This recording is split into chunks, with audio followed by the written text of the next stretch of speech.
Hey, what's going on YouTube? Chris back with another video. Today I'm very excited because I just received my Google Pixel 3 XL.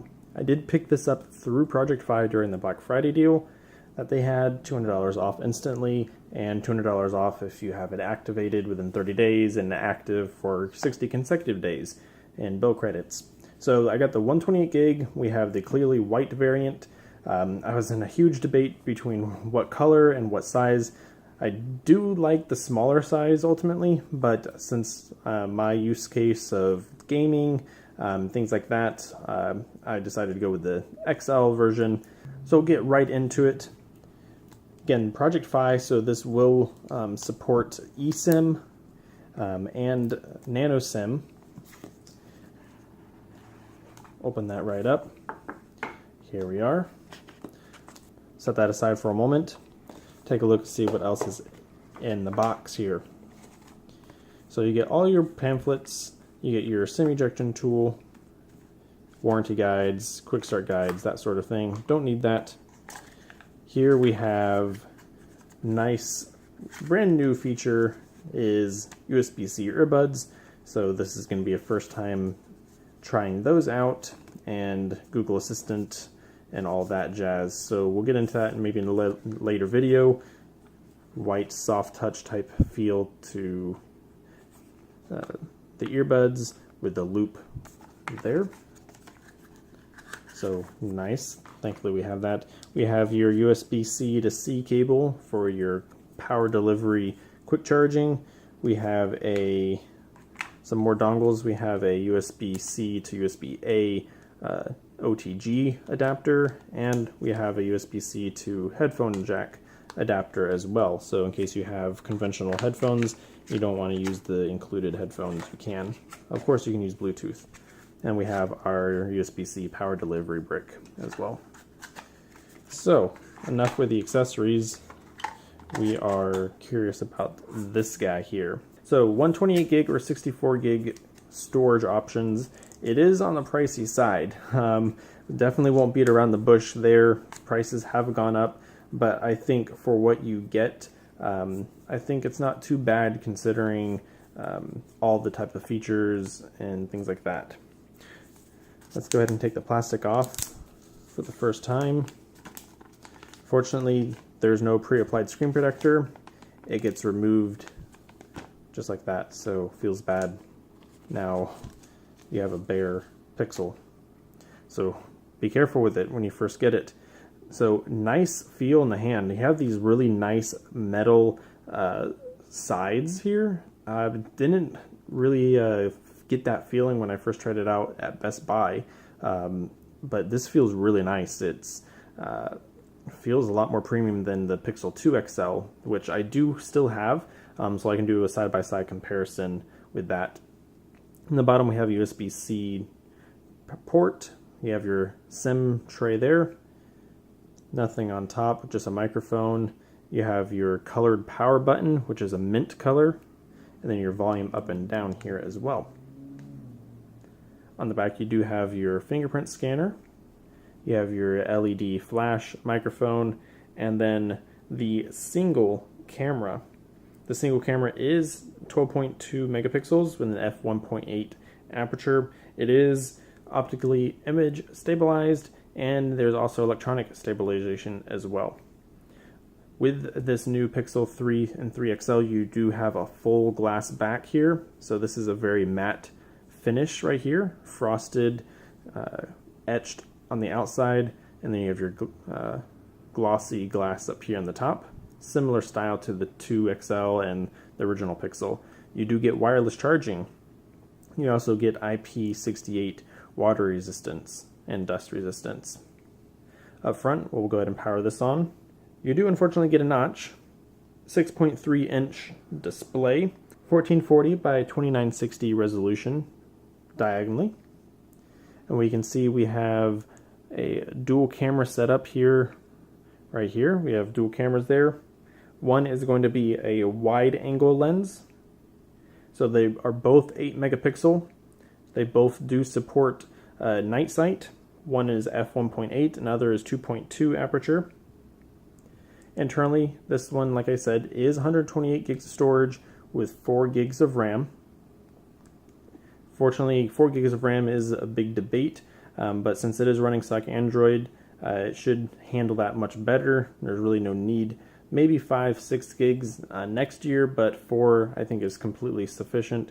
Up here we also do have a speaker grill as well as at the bottom, so dual fire facing speakers, which is great.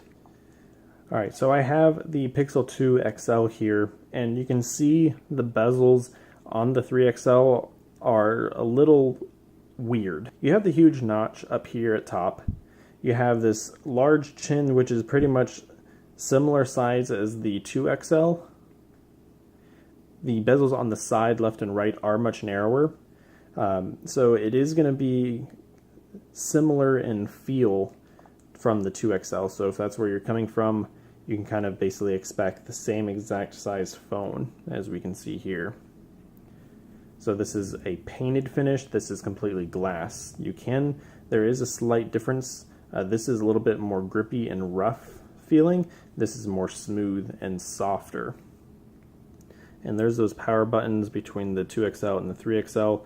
They do have the orange power button on the not pink color. That was one I was considering, but opted to go with the white one ultimately. So let me go ahead and get signed in here, get the device set up, and we'll run through the OS real quick and show off what the Pixel 3 XL is all about. So I got everything set up here. It hasn't been all roses and flowers.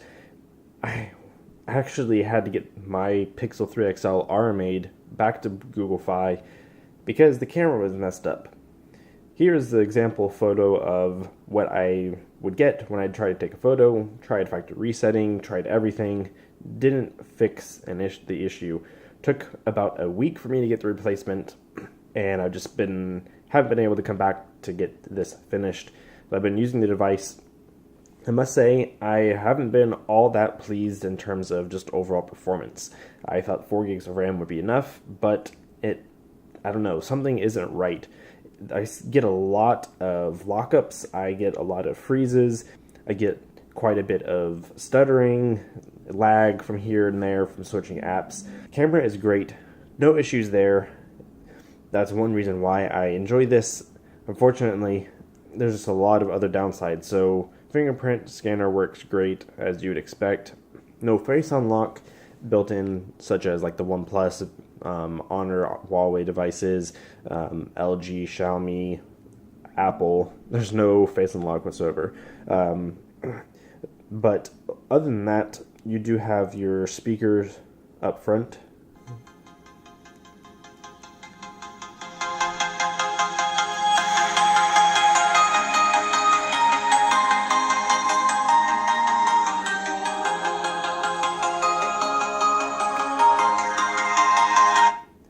So yeah, speakers sound great. They're loud. There was a fix that they pushed out in December that fixed the whole vibration in the back sort of thing. But overall, this device is quite nice.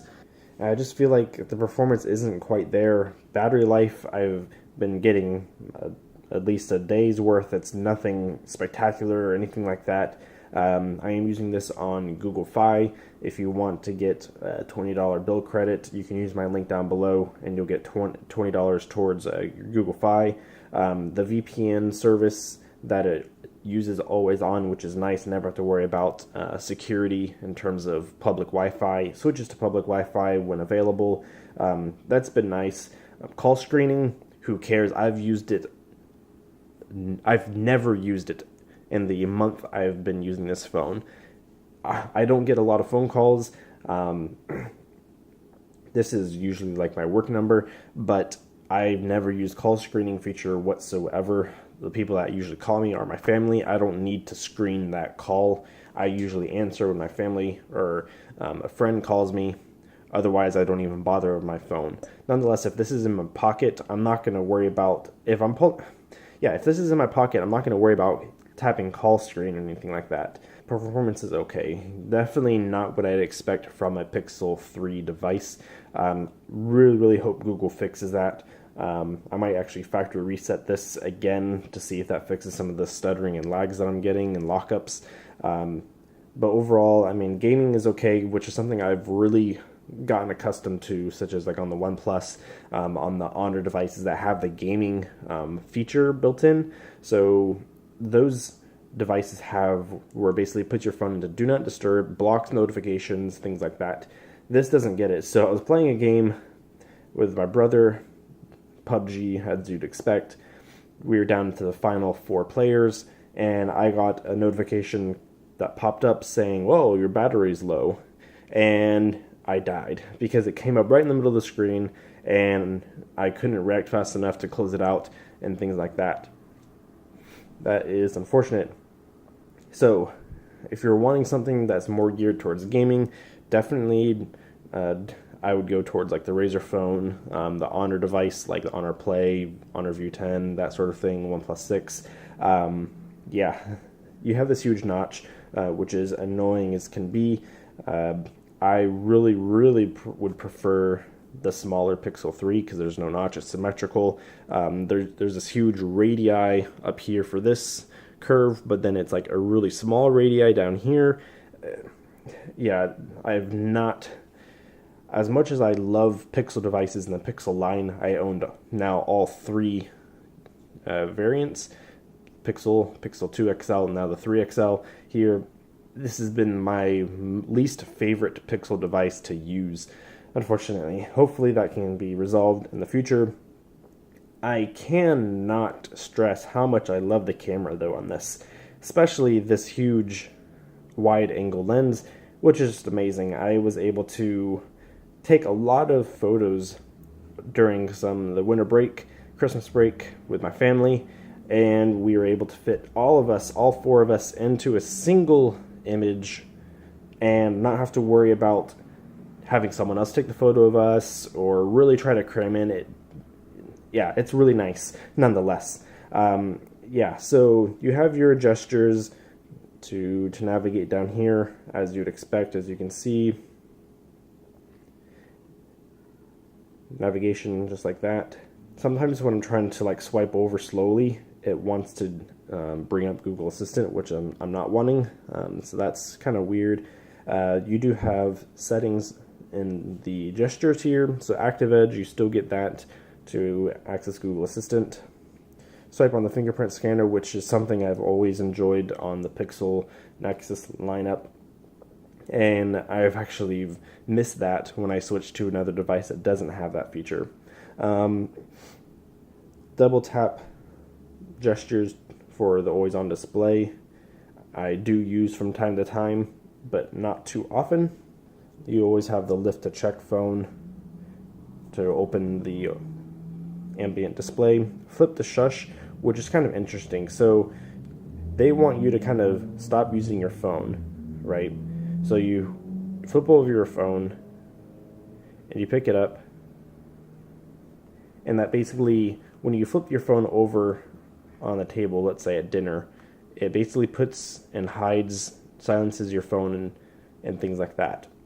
So I haven't really noticed a difference in doing so. It doesn't make me use my device any less.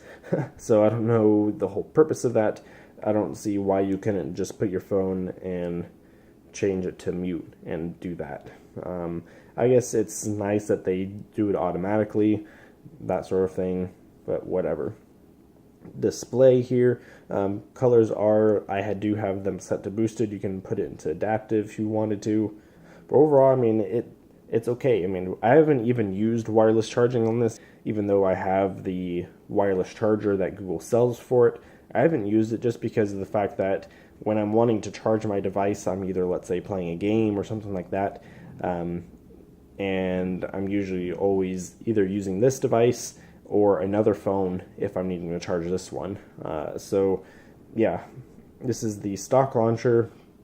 I do actually have the dark theme on the Google Now page over there on the left. I've never used these buttons here, these adaptive actions.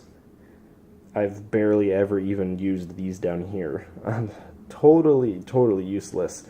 a lot of things that are now on the device that I've never used. I never used the squeeze function either, the active edge as they call it. If you are running December security patch, you're always going to get the updates as fast as Google will push them out, so you are going to get the latest Android version and security patch on a monthly basis.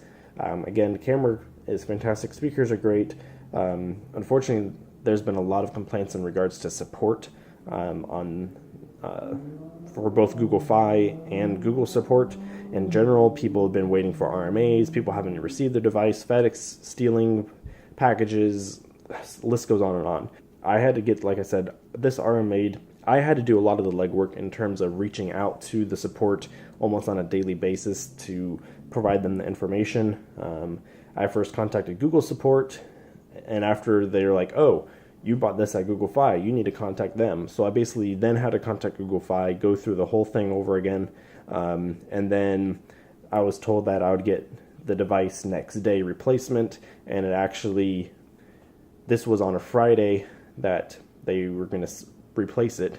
I didn't even get the device until I think Monday or Tuesday, because it didn't ship out until like Saturday evening or something like that. So that's unfortunate. So hopefully a lot of these bugs and complaints that I have are fixed via updates. Screen brightness is okay. It's not the best. I wish it was brighter. It's definitely an improvement over the 2XL. This device is just too big for me. That's why I'm not also enjoying it too much. It's just bulky, especially when you add a case onto this. The back is glass, as I mentioned initially. It feels nice, but you are then also worrying about more fragile device as well. If you guys have any questions regarding the Pixel 3 XL, my experience, or anything like that, let me know down below. I'll definitely help you out, answer any questions that you might have if you're on the fence. I wish I would have gotten the Pixel 3, maybe the not pink or the white, but definitely not the 3 XL. That's just my opinion. Battery life hasn't been all that great either. There's definitely devices out there that have better battery life. I'll do another video later on in the future. Maybe I'll definitely do a video when the new beta comes out in this late spring, that sort of thing. I'll do a follow-up video on this. Thank you all for watching, and I'll see you on the next one. Take care.